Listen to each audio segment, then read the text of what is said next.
These soldiers are members of the American Civil War Association, a nonprofit group that travels around California to educate people about the Civil War.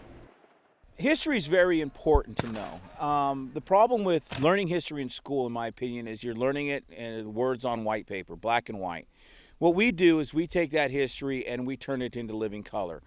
We portray ourselves as living historians. We get out there, we talk about the history of the Civil War. The Civil War was a defining moment in American history. It was almost the end of our country, and it very well could have been.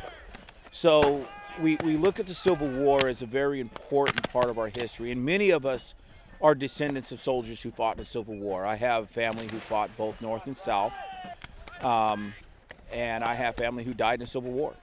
And so for a lot of us, it's honoring our forefathers, honoring our country, honoring the people who fought a devastating war for a cause that they believed that they were right.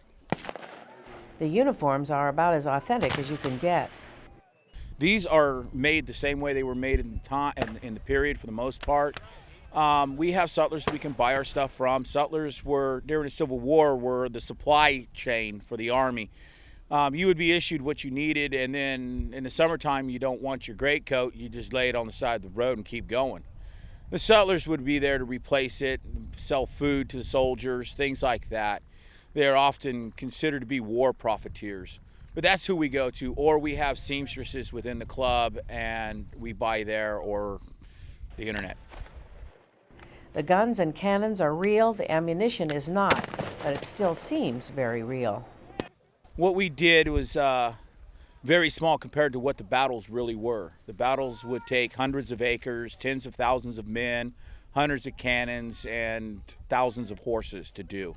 So what we did was we did a small rendition of what a Civil War battle would have been fought like during the Civil War.